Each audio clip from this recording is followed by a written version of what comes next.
All right. So, welcome to the weekly newbie coaching calls with me, Amir Khan. I'm your host. We do these calls every Thursday. The format is exactly 40 minutes. We sometimes have a slide presentation. I choose a topic and I talk about the topic. That's what we're going to be doing today. In some weeks, we have guests, and those are also very interesting. So today we're going to be talking about um, basically tenant buyer management. So it's going to be a series. Within this series, I'm going to talk about different things. And today I thought the best thing would be to talk about communication. Now, it sounds pretty obvious, but what happens is I see a lot of newbies struggle with this. Well, should I be doing it this way? Should I be doing it that way? And I thought it'd be helpful if we talk about that part. So let me see if I can see. Major, are you on the call? Oh, yes, you are. I'm glad you're here. I think you weren't here last week, right? So I missed you. So I if you can please keep track of the chat because I can't see the chat. I get distracted. So just keep track of that if you don't mind, and then put the link for the previous recordings in there for me, please. Okay. All right. So having said that, I'm going to go ahead and since the this call is only 40 minutes, I'm going to start with the presentation. And let me just get this going. Can everybody just put thumbs up to tell me that you can see my screen? All right. Perfect. All right. So tenant buyer management. We're going to be talking about communication systems. So let's start with the basics. The basics are that you should have at least your company name. You should have a LLC or some kind of a company. You should have a company name. And if you don't mind, can everybody please have your mics muted? So you should have your company name, and that is the company name that should be on your CFD or your contract for deed. It's obvious, but some people miss that, and you want to be consistent. So when it comes to communication with your tenant buyer, if they know you personally, they know your name, and then the communication is starting to come from your LLC, the first person that's going to be confused, in fact, they're going to be suspicious that this communication is coming from somewhere else. So to be consistent, you want to make sure that your LLC, if you are closing in your LLC's name, then that LLC is what you're going to be using going forward. My suggestion is have a dedicated phone line. I see a lot of people talk about this and they get confused, and it's honestly it can be quite stressful because you have your own cell phone where you get calls from your friends, cousins, and family, and suddenly your tenant buyer is calling and asking you a question or bringing something up. And so I have a separate line. I use Slyphone. It's amazing. It's just, I think, $4 a month or $30 a year. You get a dedicated line, and that line can be used to send text messages. You can, receive phone calls on it. There is an additional charge if you send text messages or actually make the calls, but incoming calls are included in that $4 a month, which is incredible. And that's what I use it for primarily, right? So all my contract for deed have that phone number on it. So whenever they call that number. It does ring on my cell phone, but I know that it is one of my tenant buyers who is calling me. That's what I would suggest. Similarly, you should have a company email. So don't use your personal email. So again, when you're going to be communicating with your tenant buyer, and you can get one from Gmail. So my company name is Dream Prime Homes, and I just got dreamprimehomes@gmail.com. So that's what I would suggest. And that's free, of course. For text messaging, I use another software. It's called Slide Text, and it's $5 a month for up to 250 messages. It's very effective, and I would suggest that if you're going to be if you're going to use a lot of communication using text messaging, then this would be a really, really good software. And then you can obviously do your communication with your tenant buyer through your tenant buyer management software or a tenant software. I use Inago. Inago is free. I only have 8 properties right now, so for me this works. It's not a big deal. So I use that. It's free and it works really well. Now, your CFD is your guide for everything that you will use in your operation and everything that you communicate with your tenant buyers. It's obvious, but let me go through this. So your terms and conditions, right? Including when is rent due, how rent can be paid, when is rent late, when is then tenant buyer delinquent. This is all in your CFD. And if you don't know what it is, that's what your do's and don'ts are. So make sure you read and understand everything is what's in your CFD and use that as your guide. Now, here's what's going to happen. If you are doing everything by yourself, obviously you know what you're doing. And if you don't, then that's a big red flag because here you are doing everything by yourself and you don't know what's in your CFD, right? So you need to know what's in your CFD. Now, what might happen, and I was very careful about this, is if you're going to use people in our community to fill your SlowFlips for you, they're going to use a standard CFD that they use for all members in our community to fill, right? But that doesn't mean that they cannot make minor adjustments. It can make minor adjustments based on your request. You can say, hey, I would like to add this line in the CFD, and they'll be happy to do that. But make sure, ask them to send you a copy so you know that make sure that the CFD, you understand what's in the CFD. Consistency.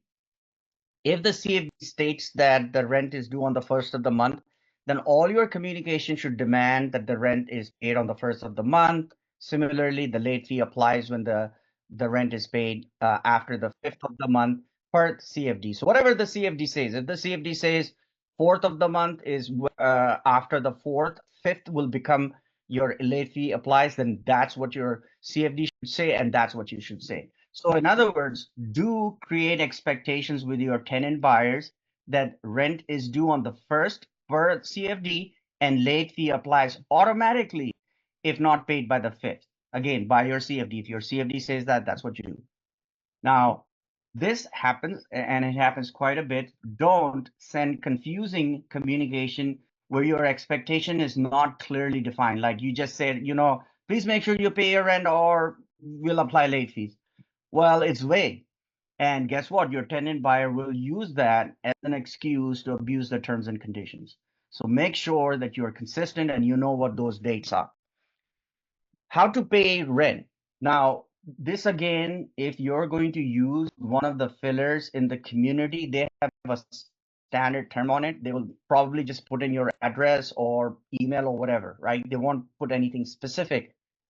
I ask every time somebody fills for my property, I ask them to add that the rent is only acceptable via Inago. I do not accept any other form of payments. I don't accept cash. I don't accept checks. I don't accept any other form of payment. Now, what's going to happen? You are going to train your tenants to pay through this system, right? Because in my case, it's just easy for me. This is how I like to manage my things, and it works. However, saying that, we all know we are dealing with certain kind of people. They might have problems. They might be doing 2, 3 jobs. They may or may not have bank accounts. Uh, but let me just tell you this, by the way. Whether they have bank accounts or not, it doesn't matter. Inago accepts a whole bunch of different ways you can make payments. You can get debit cards. Nowadays there's so many different ways you can make payment, right? But my suggestion is have an alternative way where you can accept payments, but do not tell them that. So in my case, I have Venmo available in case whatever reason last moment the tenant doesn't pay as a last resort or as a one-time courtesy, I would tell them, okay, you know what, as a one time I'll accept payment via Venmo. I only do that via Venmo because it doesn't cost me anything, and my Venmo account is linked with my account that I use for my real estate, so I can just transfer funds without any problem at all. What I have done in past, and you can learn from my mistakes. I had a tenant, he paid me using uh, it wasn't a cashier's check. It was a money order. So I have a bank. I use Relay Bank, which is online based. And not only does it take a long time, they actually charge. In fact, I have to deposit it somewhere, I have to cash it. If you cash that money order, other than a bank, you have to pay up to like $15-20, right? So one time I accepted. The second time when my tenant buyer paid me, I told him, look, I'm only going to accept this, but I'm going to charge a $30 fee for accepting this form of payment. And guess what? Next time onwards, he was paying on Inago without any problem. So it comes down to training your tenant buyers. If you train them right, they'll follow your instructions. So that's that. Now, when um, you're filling up your property with a new tenant buyer, make sure you collect as much information as possible. Now, it sounds obvious, but what happens is when the paperwork comes in, especially if somebody else is filling for you, they'll say, oh, yeah, they provided their first name, last name, but I don't know his or her spouse's name. In my case, if there are adults in that property, I would like each adult's driver's license. I would like their cell phone, and I like their email address. If there are two people in there, then I like their information. And also in the document, when your CFD is being filled up by the fillers, make sure you mention your preferred way to pay rent, which I mentioned earlier. Now, what are the benefits if you have this extra information about your tenant buyers? When you're communicating with your tenant buyers, you have correct, up-to-date information on all residents. It allows you to communicate with them in multiple ways. So if you have their cell phone, you can send them a text message, and you can call them, or you can leave voicemail. You can email them now. You have their email address, and of course, you have their driver's license, so you have their identity card. Also, this also alerts them to know that you have their information. So it's not like they just wrote their name and they're like, oh, they really don't have any information on me, I'll just stop paying. That they know that, yes, we have some identification documents on them, so we know about them, right? And when it's time to evict, which sometimes will happen, then you have all the information and it'll make your eviction process easy. And also listing your preferred way of accepting rent is your way of establishing right expectation with your tenant buyer, right? Okay, next. This is another thing that happens, and sometimes some newbies are not prepared for this: utilities and fines. In some counties, the utilities have to be set up in the owner's name. Even though you have a tenant buyer, even though you might have a contract for deed signed, the city will insist that you actually open the account. It can be transferred over to the tenant, or they could become, there's a term that they use for it, I'm forgetting that term, but they allow them to actually pay the bill on a monthly basis, but the owner has to originally set up the account. All right. And in some counties, if they allow them, if they will allow it, just transfer in the tenant's name. Now, this is something that I've learned, that some counties have a system where if you set up the utility bill, and if it's in your name and they know that there is a tenant in the property, they can set up an alert. If the account gets delinquent, maybe 2 months or 3 months, they'll actually send you a message saying, hey, just to let you know, your tenant or whoever is in your property hasn't paid for 3 months. So I thought that was a very, very cool way of keeping track to make sure that your tenants are paying their utility bill. Court enforcement fines, you're going to get this also. It happens all the time. Just don't freak out. That's the fun thing. So it could be something as minor as, overgrown grass, and where is it? Peoria is known for this, by the way. Peoria, Illinois, that if the grass is overgrown over a certain inches or whatever, they will not only fine you, so there's a fine, they will then hire a contractor 3 times or 4 times more what it'll cost you to cut the grass, have it cut the grass, and then charge another fee on that, and then you get a $300 invoice. So it's very expensive. They make it very, very expensive. So you need to be on top of this.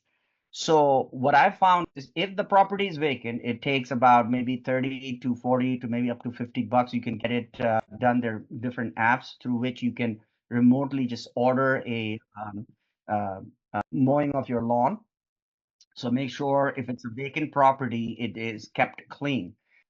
Otherwise, if I find that a tenant is in there and this happened while the tenant was there, then the tenant buyer is responsible. I simply add it to their invoice and I make sure that they pay them. Well, they pay me and I will pay this invoice separately.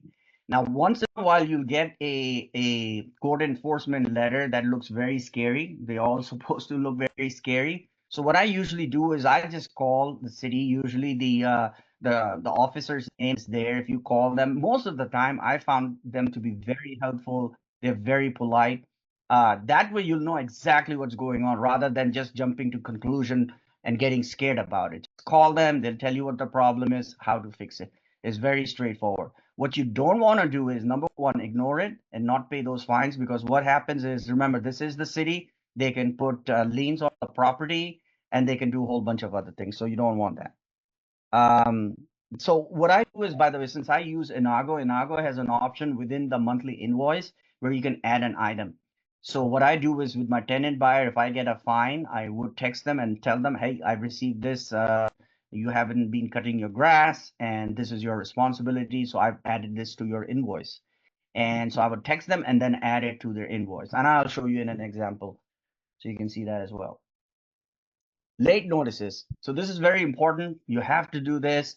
I don't know if you saw Joey's posting where I think he makes like $5,000 extra per month just on late fees. So this is part of doing business. So don't freak out if somebody didn't pay you on time. Remember, a lot of the people who are our tenant buyers, they are, they may have two jobs or they, have some cash. They're in the cash economy. We don't know their problems. They get paid late. I don't know. They could have their own issues. So, however they pay, as long as they pay, that's fine. But our late fee has to be applied. So you have to be consistent. So ensure that you know what your date is, if whatever the late date is. So never send your late notice too early or too late, right? So you want to create when you're creating your CFD, ensure your what I try to do, just make it simple, is rent is always due on the first of the month and considered late if not paid by the fifth of the month. In other words, the on the sixth of the month, the late fee automatically applies. Sending late notices. So if you are using a tenant management software like Inago, this is really easy. There is a function there where you automatically set it up. You can define however you want it. I just put 10% off the rent, and so it automatically adds 10% on the sixth of the month, and it becomes one invoice. So they can pay just the rent and not the late fee.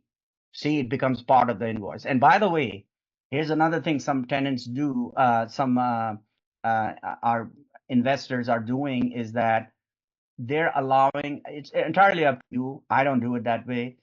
They allow their tenant buyers to pay a portion of their rent.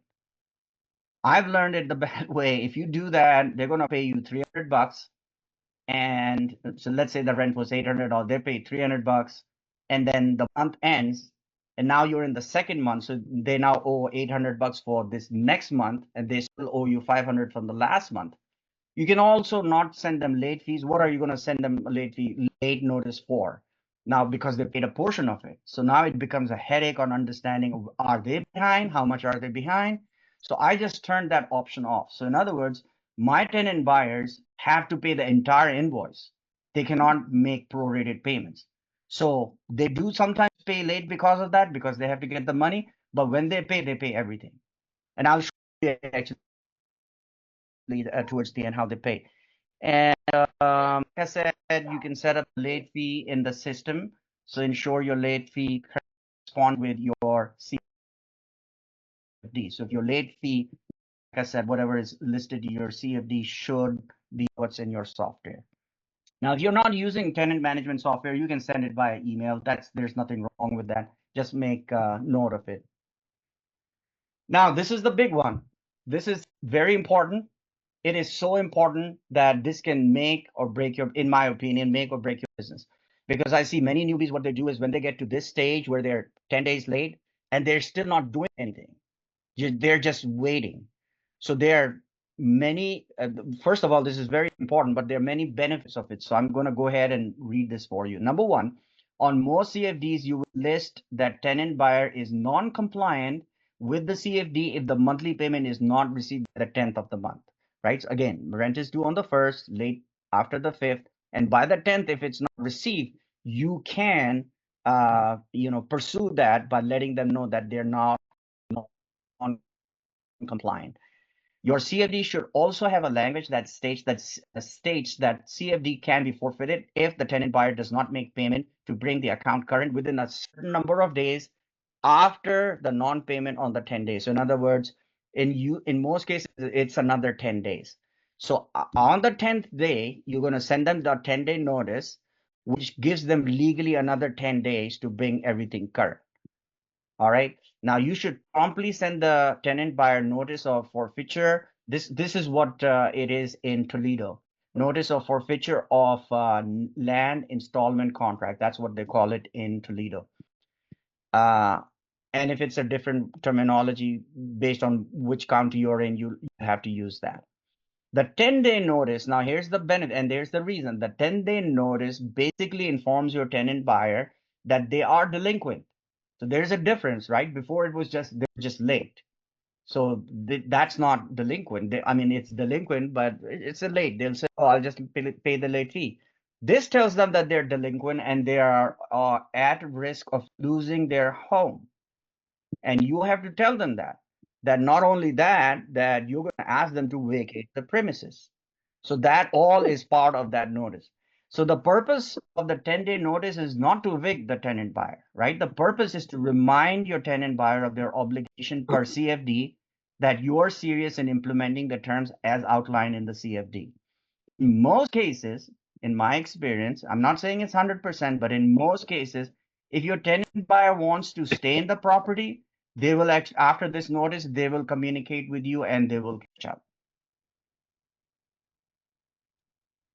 Here are some examples now. So this is an example of a late notice that goes automatically from Inago. So as you can see, in this case, this tenant had a late fee that was added from the previous month. And there was a little confusion on this. Otherwise, they would have paid it last month. So it did carry over from last month.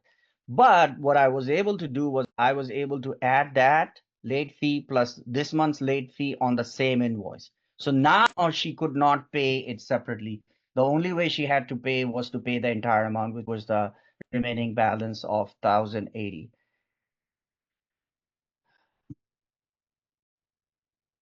This is an example of 10-day notice.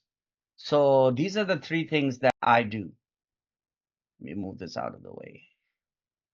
So email, this goes out. You will have to either create a template. I have a template in Inago, and you can send it from Inago directly. And so that email goes out. The verbiage is exactly the same. So whatever's here is going to be in the mail version. Then I also send a text message. This is separate that goes out. So remember, if these people, let's say they say, well, I'm working and I never saw your email. Okay, well, they're receiving a text message. They're receiving an email. And this one is the strongest one. This is what will get the job done for you. This is when it's hand delivered and posted on their door. And I can tell you this month I had two. I had posted on them and they both paid within 3 days. And that's basically it. So we can take questions now. I'm going to stop share. So just put your hand up in up there so I can see, because I can't keep track of what's in the chat, if you don't mind. All right, Kristen, go ahead. Please unmute yourself. Hi. Just quickly about when you're using the option of Venmo. Do you set up a whole separate Venmo that's a biz account with that? Like, because I have my own personal, and yeah, I could change the payment method on that. I'm just wondering, you know, tax purposes, things like this, you know, if this is something that's being used all the time, you know, if ends up being used by several different tenant buyers or whatnot. Just wanting to know for you, if you've used Venmo, is it just your personal and you have your business bank account attached to it? Is that what you do? Yeah, so I'm using the personal one, and the reason is, and I could be wrong on this, I haven't talked to my CPA about this, is because in Inago, which is what we're going to use for tax purposes, there's an option there where if they don't pay using Inago, you will have to manually put in how did you accept their payment, cash or check or something like that. So I Okay. just use cash Okay. for tax purposes because it doesn't cost me anything and it's linked to my account. And if I have to show it, I can show it. But no, it's not a business account. Okay. Thank you. Sure. Michael?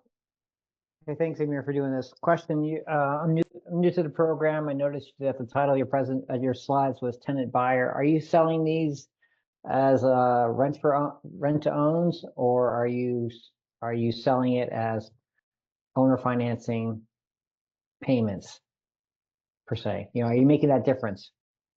Sure. So I'm only talking about what we learned in our SlowFlip program. So everything is contract for deed, which means they are all seller financed. Right. Okay.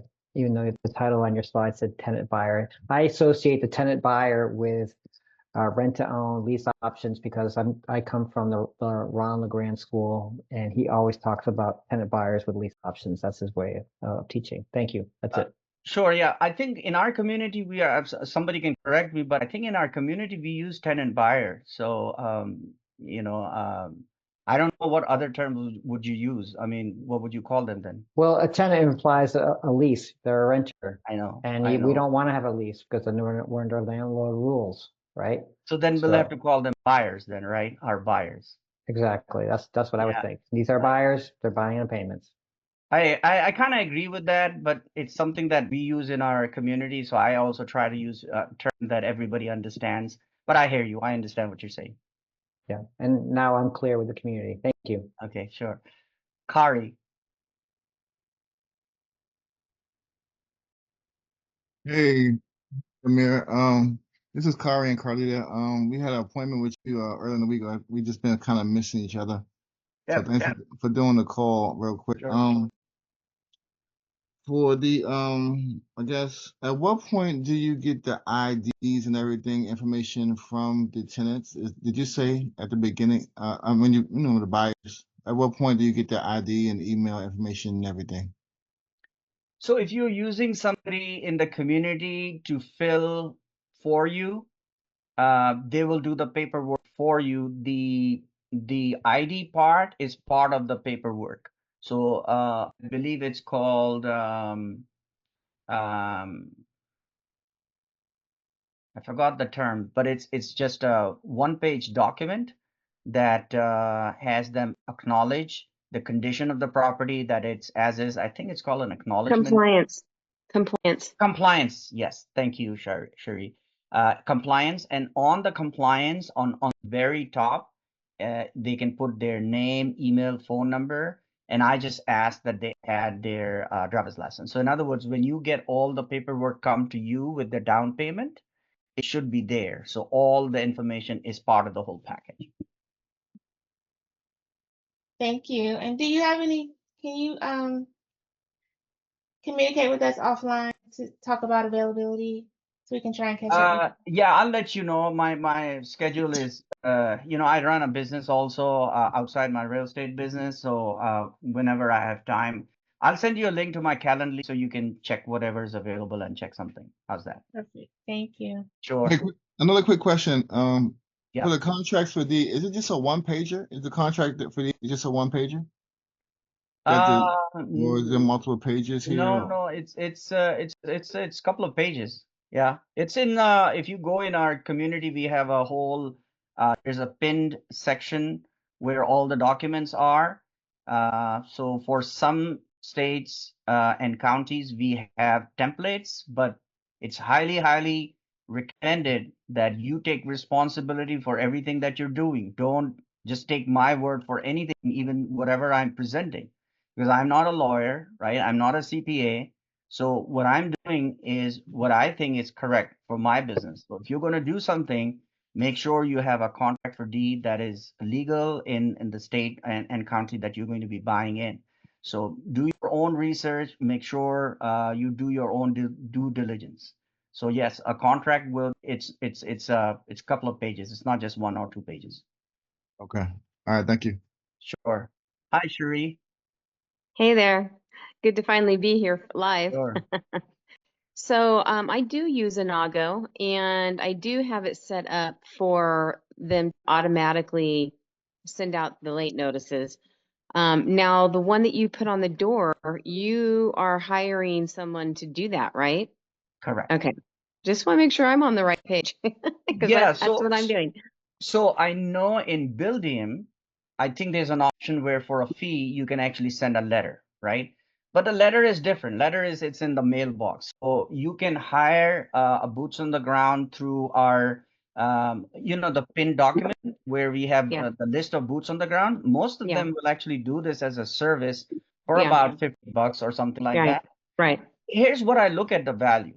See, for me, this cost me, there were 2 tenants, they were both in Toledo, which I actually showed you the picture. So I have boots on the ground. I asked to go and put the letter for both of these properties. Mhm. The late fee together was over $200. So if I paid them $50, it's coming from the late fee anyway. So I look Right. that way, so it's win-win for everyone. Yeah. So a thing about the comment on tenant buyer, Mhm. I wasn't quite sure, but we don't use that in any verbiage, just for that person to understand. We just use it in our daily language, for lack of a Yeah. better term. So I'm not sure if that gentleman was wondering if we use the word tenant buyer in our documents. We do Oh, not. yeah. Not in the documents. Yeah. It's Yeah, we just do not. so that we all understand who we are talking Yeah. about. And another thing with our all of our contracts, land contracts, CFDs, AFDs, they're not always updated in the everything for you document, the file. So just, reiterating what Amir said is that just ask who has an updated Illinois AFD or Ohio Toledo land contract. Just ask, because they're not always updated in that platform. Absolutely. Thank you, Shirley. All right. Any other question? Well, so we are towards the end of the session, and so once again, Major has put in the link in the chat for the previous recordings. Please watch them if you have any questions. I did cover quite a bit of these topics, but the more interesting sessions are where we have guests. And if you see the last one, that was probably one of the best in my opinion, because it was somebody who was brand new, who had just joined the program literally 3 months, and she bought her first, and she was very it's very easy for us to learn from somebody who's only 1 or 2 steps ahead of us. So watch that video, which was from last week. All right, thanks everyone. I'll see you all next week. Bye.